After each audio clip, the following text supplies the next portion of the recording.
성도 여러분 안녕하세요. 오늘도 말씀의 은혜로 승리하는 저와 여러분 되기를 주님의 이름으로 축원드립니다.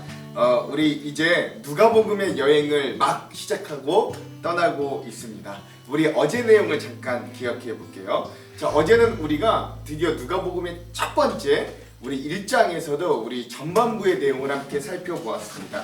자, 어제는 우리가 누가복음 1장 1절에서 25절까지를 함께 봤고요. 그래서 누가 선생님이 이 누가복음을 왜 썼는가에 대한 이 머릿말이 나오고, 또 그 다음에는 예수님의 탄생이 아니라 세례 요한이 탄생할 것이라는 예고가 등장하는 그 부분까지 우리가 함께 봤습니다. 오늘 세 가지 은혜를 나눴죠. 첫 번째는 뭐냐면 누가복음의 머릿말을 보면서 우리 누가 선생님이 이 복음을 데오빌로라고 하는 사람을 대표로 하는 이 헬라 문화를 가진 이방인들에게 전하기 위해 얼마나 투철하게 노력하고 얼마나 애를 썼는가를 함께 볼 수 있었습니다.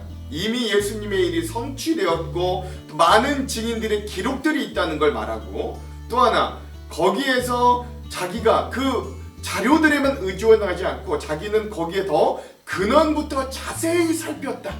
그리고 그래서 내가 이 글 예수 그리스도에 대한 복음에 대한 글을 쓰는 이유는 당신의 믿음이, 이 글을 보고 있는 당신들의 믿음이 더욱더 확실해지기 위해서 내가 수많은 투철한 노력과 정확함과 역사적인 기록과 수많은 증거들을 통해 내가 이 당신들에게 이 글을 통해 예수를 당신들이 더 확실하게 알고 고백하기를 원한다 라고 하는 이 누가 선생님의 복음을 향한 이 애절한 마음들을 우리가 함께 좀 보고 배울 수 있었어요. 그 다음에 우리는 이 사가랴라는 제사장과 엘리사벳이라는 이 여인, 이 부부의 가정에 이 천사가 나타나 세례 요한이 탄생할 것이다 라고 하는 예언을 통해 두 가지 은혜를 나눴는데, 먼저 첫 번째는 뭐냐면 신실한 자들에게 주시는 하나님의 응답이라는 것입니다. 이 사가랴 제사장과 엘리사벳은 신실한 사람들이었습니다. 어려운 시기, 아주 어두운 시기에도 의인으로 하나님께 의인이라고 인정받고 모든 계명과 규례에 흠이 없는 자들이다 라고 할 정도로 굉장히 신실한 모습을 잃지 않는 자들이었습니다. 그런데 이 가정에 하나의 문제가 있었어요. 그게 뭐냐면 이들이 자녀가 없었다라는 거예요. 하나님이 이 가정에 자녀를 허락해 주시지 않았고, 이미 시간이 너무 많이 흘러 이들이 생물학적으로는 더 이상 자녀를 가질 수 없을 만큼 늙어버린데 이 가정에 문제가 있었죠. 그러나 이들은 하나님께 끝까지 신실했습니다. 그리고 이들은 하나님께 나가 끝까지 기도했어요. 물론 젊었을 때는 자녀를 달라고 기도도 했겠지만 이들이 지금 상태에서는 하나님에게 합당한 기도를 했는데, 그게 많은 학자들은 하나님 이 어두운 시대, 이 어두운 상황에 우리에게 메시아 그리스도를 보내주십시오 라고 하는 기도를 했다는 거예요. 그리고 그 하나님과 마음이 통하는 기도를 통해 하나님은 이 가정에 놀라운 기적을 주시는데, 그게 바로 아들을 주시는 것이었습니다.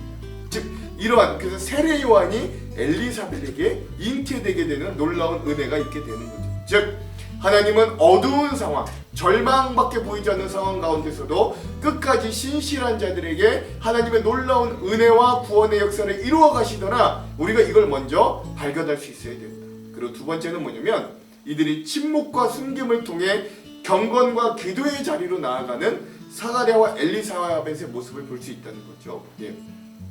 천사가 사가랴 제사장에게 나타나서 너에게 내가 이제 아들을 잉태하게 될 것이다. 그 이름을 요한이라고 해라 그랬는데 이 사가랴가 처음에는 믿지 못합니다.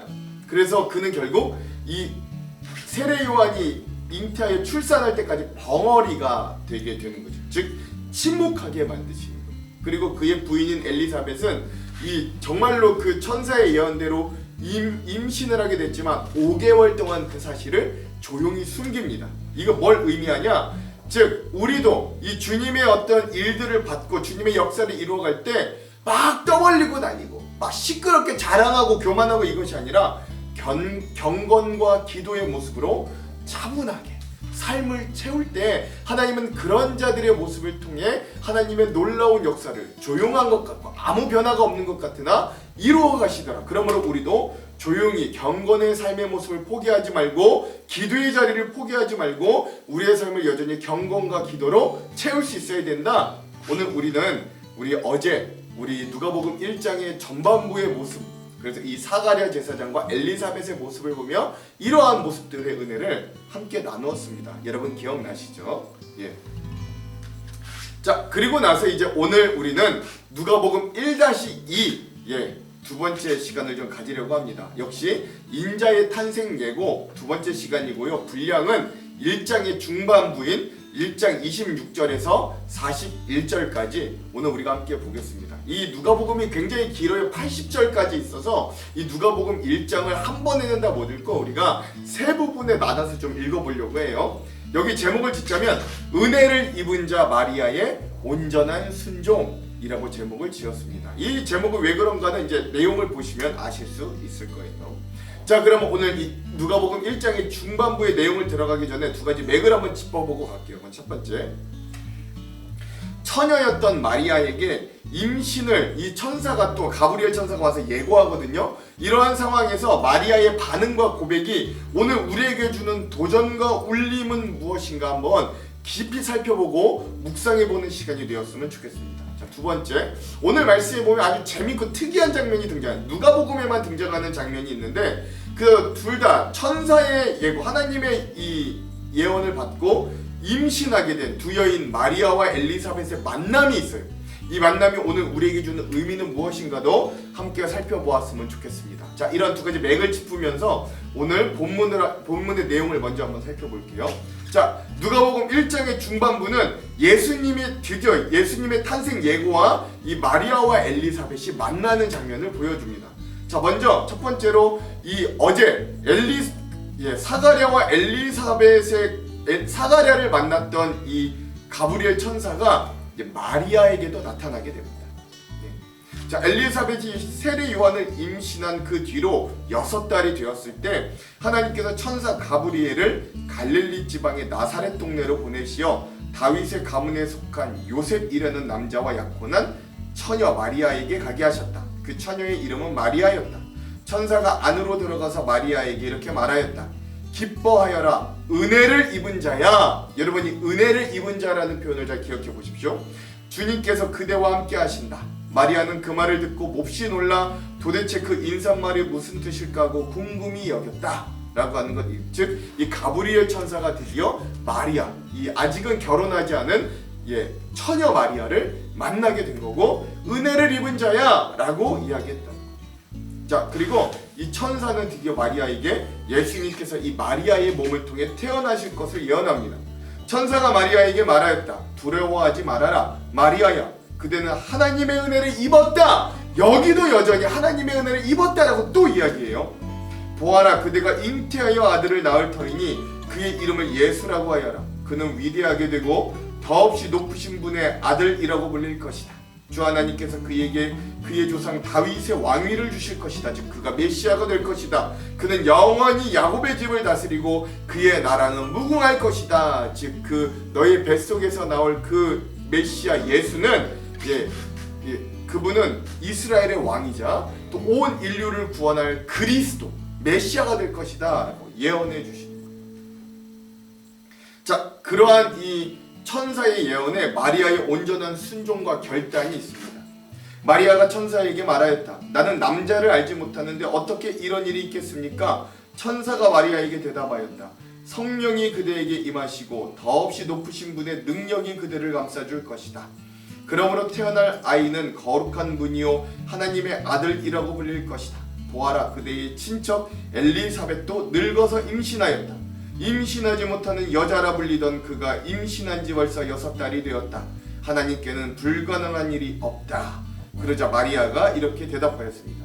보십시오, 나는 주님의 여종입니다. 당신의 말씀대로 나에게 이루어지기를 바랍니다. 라는 놀라운 믿음의 고백을 하는 거예요. 그러자 천사가 마리아에게서 떠나가게 되는 것입니다. 여러분, 이 마리아의 고백이 얼마나 놀라운 고백인가 우리가 함께 참 잘 묵상했으면 좋겠어요. 이게 당연한 거 아닙니다. 여러분 한번 잘 기억해 보십시오. 자, 그리고 나서 마리아, 즉 예수님을 잉태한 예수님의 어머니 마리아와 엘리사벳, 세례 요한을 잉태한 세례 요한의 어머니 엘리사벳이 만나게 되는 장면이 나옵니다. 자, 내용은 이래요. 그 무렵에 마리아가 일어나 서둘러 유대 산골에 있는 한 동네로 가서 사가랴의 집에 들어가 엘리사벳에게 문안하였다. 앞서 말했듯이 마리아와 엘리사벳은 서로 친척 관계입니다. 엘리사벳이 마리아의 인사말을 들었을 때 아이가 그의 뱃속에서 뛰어놀았다 라고 하는 것. 즉 예수님을 잉태한 마리아가 세례 요한을 잉태한 엘리사벳을 만났을 때 이 엘리사벳의 뱃속에서 세례 요한이 굉장히 기뻐하며 막 태동하고 있음을 보여주면서 오늘 이 누가복음 1장의 중반절 부분이 마무리됩니다. 오늘 우리가 여기까지 한번 내용을 살펴보도록 할게요. 자, 그럼 오늘 이 부분 우리 누가복음 1장의 중반부의 핵심 구절을 한번 살펴볼게요. 두 군데입니다. 오늘 말씀 핵심 구절은 누가복음 1장 30절에서 31절, 37절에서 38절입니다. 먼저 30절에서 31절을 한번 읽어볼게요. 천사가 이르되 마리아여 무서워하지 말라. 내가 하나님의 은혜를 입었느니라. 보라 내가 잉태하여 아들을 낳으리니 그 이름을 예수라 하라. 아멘. 37절에서 38절도 읽겠습니다. 대저 하나님의 모든 말씀은 능하지 못함이 없느니라. 마리아가 이르되 주의 여종이오니 말씀대로 내게 이루어지이다 하며 천사가 떠나가니라. 아멘.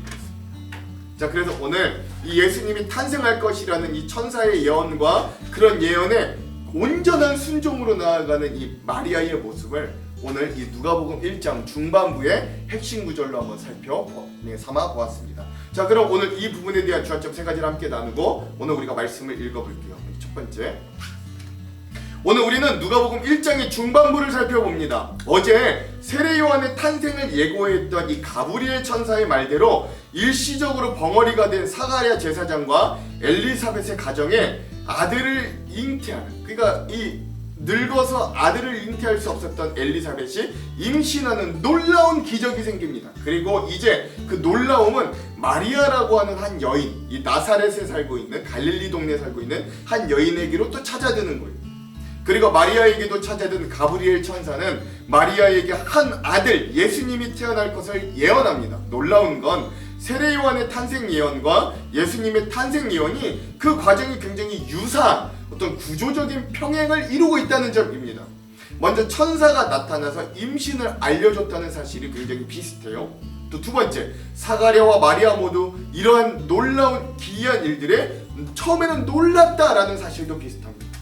그리고 마지막 셋째, 둘 다 아들이 약속되었다는 사실이 굉장히 비슷한 사건입니다. 이 겉모습으로만 봐도 비슷한 사건이에요. 즉 이런 공통점이 말해주는 건 이 모든 일들이 하나님 안에서 구원의 성취를 위한 섭리와 은혜 가운데 진행되고 있다는 걸 말해주는 거예요.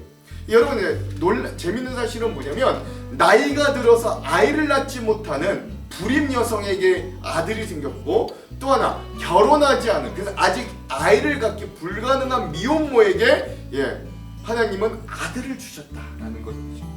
그래서 세례 요한의 탄생과 마찬가지로 예수님의 탄생도 구약에서 예언한 말씀의 성취임을, 즉 하나님의 놀라운 능력 가운데 임하는 기적들임을 우리들에게 알려주는 거예요. 그래서 세례 요한은 주의 길을 예비하는 사자로, 그리고 예수님은 구약 예언의 중심이 되는 메시아 그리스도로 오셨음을 잘 보여주는, 그것들을 준비하는 장면들이기도 합니다. 그런데 이런 세례 요한과 예수님의 잉태 사건은 또 이렇게 비슷한 점도 많지만 아주 극명한 차이가 나는 부분이 있습니다. 그 부분은 바로 각자가 잉태된 가정의 상황이 매우 다르다는 거예요.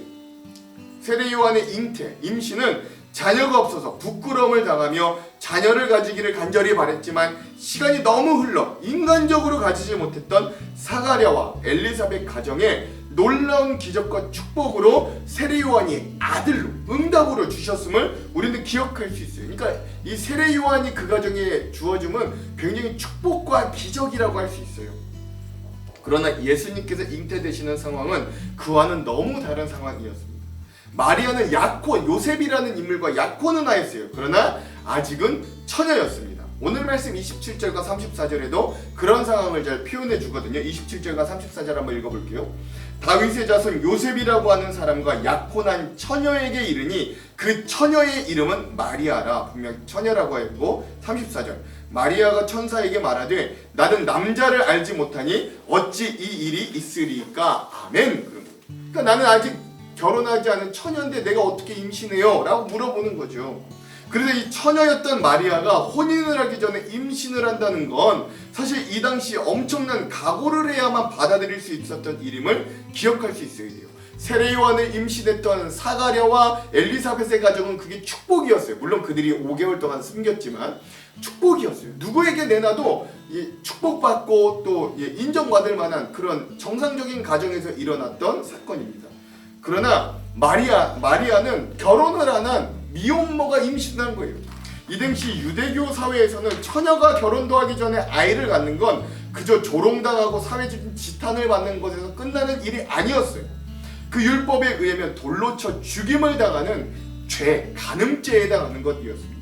그래서 처녀인 마리아가 임신을 한다는 것을 받아들인다는 건 사실 자신의 온 인생과 목숨을 건 결단이 없으면 가능하지 않았던 일입니다. 그러니까 세례요한의 가정과는 너무 판이하게 지금 상황이 다른 거예요. 그래서 마리아에게 임한 임신의 소식은 천사 가브리엘의 입장에서 보면 이 마리아가 엄청난 은혜를 받은 것일 수 있지만 처녀의 몸으로 아이를 잉태하게 된 마리아의 입장에서는 굉장히 당혹스러운 상황이 아닐 수 없었던 거예요. 어제도 생각해 보십시오. 사가랴 앞에 나타난 천사가 근데 여러분 우리가 어제를 생각해 보면 그럼에도 불구하고 이 마리아의 반응이 놀랍다는 걸 알 수 있어요. 자, 사가랴 앞에 나타난 천사가 그에게 아들이 생길 거라는 말에 제사장이었던 사가랴가 그 말을 믿지 못해요. 18절 사가랴가 천사에게 이르되 내가 이것을 어떻게 알리요? 내가 늙고 아내도 나이가 많으니이다 라고 하는 거예요. 사가랴도 그런 천사의 말을 수긍하고 받아들이고 순종하지 못했어요. 그런데 마리아는 하나님의 말씀을 그대로 수용하며 예수님의 탄생에 중요한 역할을 감당하는 거예요. 38절 마리아가 이르되 주의 여종이오니 말씀대로 내게 이루어지이다 하며 천사가 떠나가니라. 아멘. 놀랍게도 마리아는 이 모든 각오해야 되는 상황 가운데서도 하나님을 끝까지 신뢰하며 나아갑니다. 그는 스스로를 하나님 앞에 여종이라고 칭하며 주인 되신 하나님의 뜻을 나는 어떠한 경우에도 거스르지 않고 완벽하게 순복하겠다는 뜻을 내비치는 거예요. 그러므로 마리아는 처녀가 아이를 잉태함으로 부정한 여인으로 낙인 찍히는 것과 둘째, 정혼자인 요셉에게 파혼을 당할 위험을 감수하는 상황에서도 하나님의 능력을 확신했고 완전한 순종의 고백으로 자신을 하나님께 온전히 드립니다. 이런 마리아의 모습을 보며 한 신학자는 한 여인의 온전한 순종이 인류 구원의 문을 열었다 라고 말을 하기까지. 그러므로 오늘 우리는 이러한 마리아의 순종의 모습을 보며 하나님의 말씀이 인간적으로 별 소용이 없어 보여도 끝내 신뢰하고 따르면 능력을 보게 될 것이라는 걸 우리가 먼저 기억할 수 있어야 됩니다. 즉 우리가 마리아의 순종을 통해 하나님의 말씀을 끝까지 순종하고 확신하는 자들이 되기를 먼저 간절히 소망합니다. 두 번째, 오늘 우리가 누가복음 1장의 중반절을 통해 살펴볼 두 번째 주제는 은혜에 대한 고찰입니다. 처녀 마리아가 가브리엘 천사에게 수태고지, 즉 예수님이 임신할 것이라는 예언을 들었을 때 그 천사가 마리아에게 반복적으로 해준 말이 있어요. 그게 28절과 30절에 나오는데요. 이렇습니다. 28절 그에게 들어가 이르되 은혜를 받은 자여 평안할지어다 주께서 너와 함께 하시도다 하니. 아멘. 그래요. 은혜를 받을 자라 그랬어요. 30절 31절 천사가 이르되 마리아여 무서워하지 말라 내가 하나님께 은혜를 입었느니라 보라 내가 잉태하여 아들을 낳으리니 그 이름을 예수라 하라. 아멘. 처녀였던 마리아는 혼인도 하기 전에 자신이 잉태할 것이라는 하나님의 뜻을 받아들이기가 쉽지 않았을 거예요. 그러나 그런 마리아에게 하나님은 천사를 통해 이렇게 두 번씩이나 말씀하십니다. 너는 은혜를 입은 자다. 너는 은혜를 받은 자다 라고 선언해 주시는 거예요. 자, 그렇다면 여기 마리아가 받은 은혜는 무엇일까요? 물론 그 은혜는 1차적으로 하나님의 아들 예수 그리스도를 잉태하고 이 세상에 그를 내보내는 메시아의 모친이 될 수 있는 은총이었음을 우리는 쉽게 알 수 있습니다. 그런데 오늘 우리는 그런 은혜보다 더 깊은 은혜에 집중해 보고자 하는 거예요.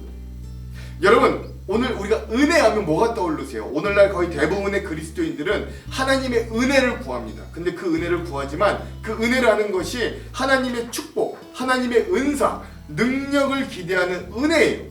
그러나 가브리엘 천사가 말하는 은혜는 그런 차원의 은혜를 뛰어넘는 은혜를 말합니다. 오히려 이 은혜는 하나님께서 함께 하심으로 세상적인 축복과 능력이 임하는 게 아니라 마리아처럼 인생의 위기를 맞을 수 있는 은혜인 거예요.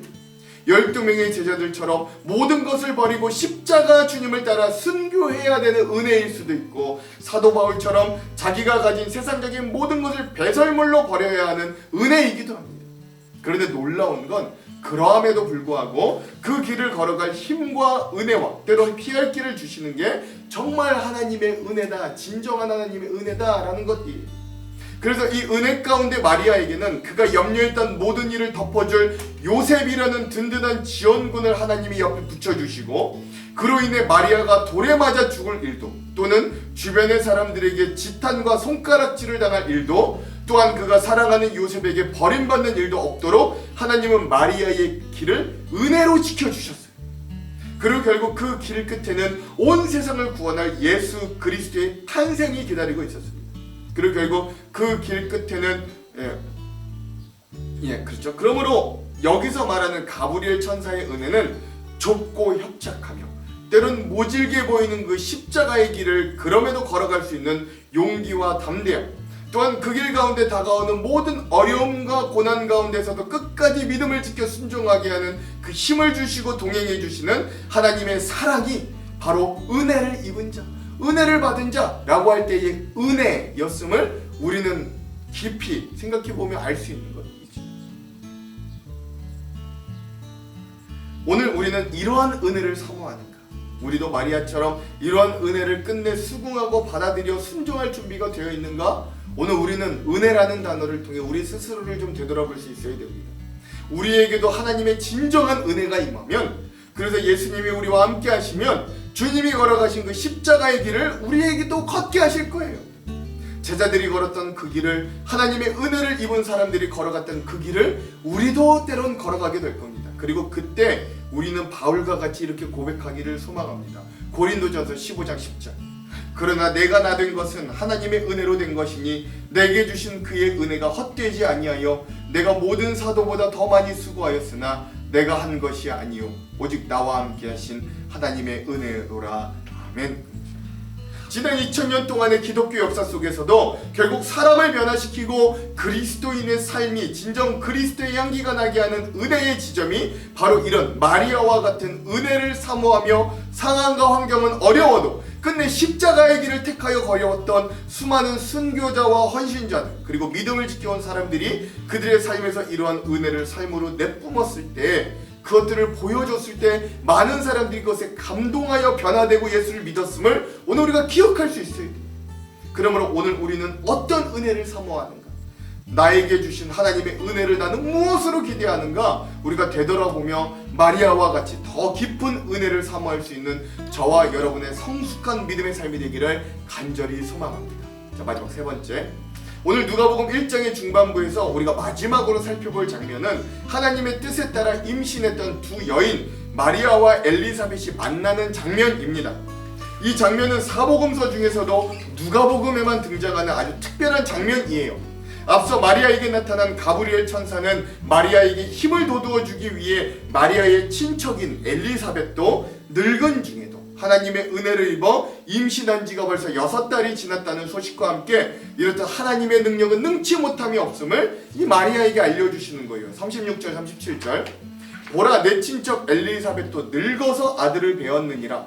본래 임신하지 못한다고 알려진 이가 이미 6달이 되었나니 대저 하나님의 모든 말씀은 능하지 못하심이 없느니라. 아멘. 그렇죠.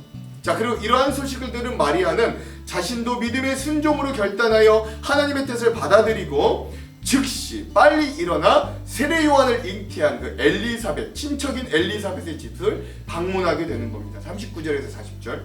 이때 마리아가 일어나 빨리 산골로 가서 유대 한 동네에 이르러 사가랴의 집에 들어가 엘리사벳에게 문안하니. 아멘. 그렇죠.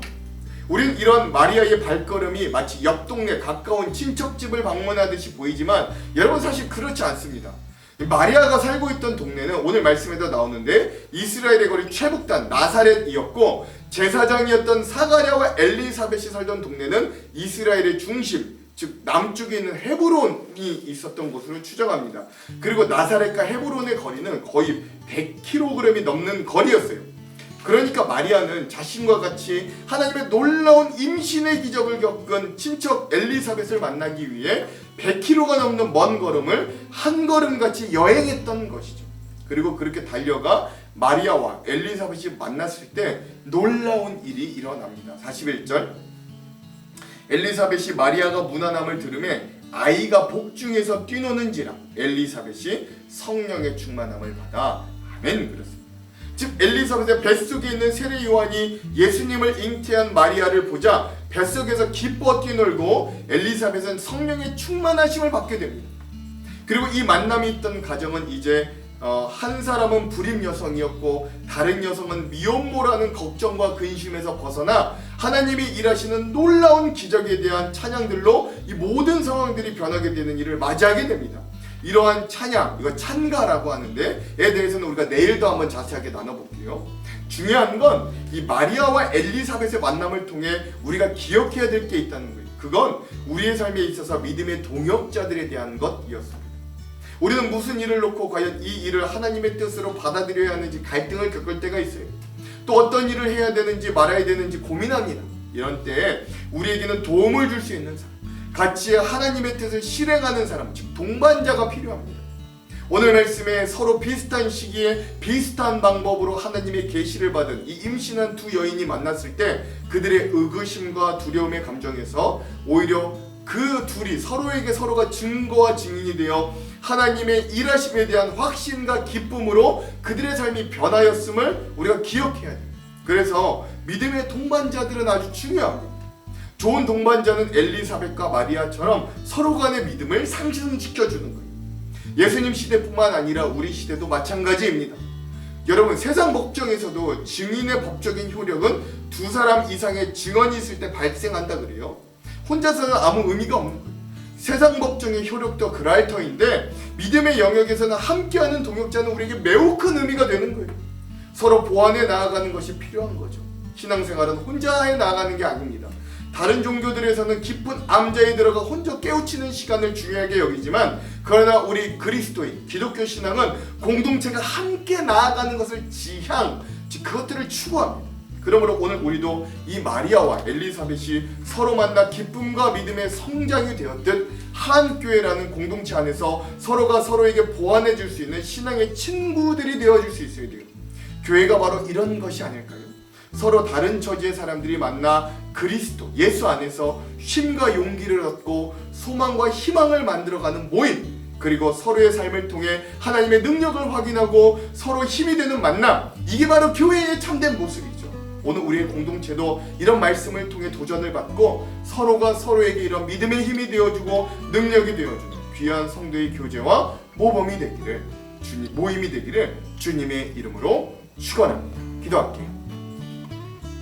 하나님, 오늘 이 처녀 마리아에게 예수님이 탄생하신다는 소식이 들려왔을 때 오늘 마리아가 담대한 믿음으로 하나님께 순종하는 모습을 보며 우리는 도전을 받습니다. 하나님, 그리고 오늘 우리도 또한 어떤 은혜를 사모하는 자인지, 어떤 은혜가 임하는 자이고 어떤 은혜를 받을 것을 기대하는 자들인지를 고백하게 하여 주셔서 때론 하나님의 은혜가 우리의 세상적인 삶에는 고난과 역경으로 다가올다 할지라도 그 길을 포기하지 않고 나아갈 때 주님은 우리에게 마리아가 예수님을, 엘리사벳이 세례 요한을 받았듯 우리에게도 귀한 은혜와 놀라운 응답들이 임할 줄로 알고 끝까지 이 십자가의 길을 담대히 걸어갈 수 있도록 인도하여 주시옵소서. 그래서 우리에게는 믿음의 동지들이 필요합니다. 귀한 하안장로교회 공동체를 우리에게 허락하여 주셨으니 우리가 서로의 손을 잡고 이 귀한 믿음의 길을 여전히 잘 걸어갈 수 있도록 하나님 이 말씀 가운데 우리에게 도전과 은혜와 깨달음을 허락하여 주시옵소서. 그렇게 하실 주님을 기대하며 예수님 이름으로 기도합니다. 아멘. 그럼 사랑하는 성도 여러분, 오늘 하루도 말씀으로 승리하십시오. 사랑하고 축복합니다. 화이팅! 여섯째 달에 천사 가브리엘이 하나님의 보내심을 받아 갈릴리 나사렛이란 동네에 가서 다윗의 자손 요셉이라는 사람과 약혼한 처녀에게 이르니 그 처녀의 이름은 마리아라. 그에게 들어가 이르되 은혜를 받은 자여 평안할지어다.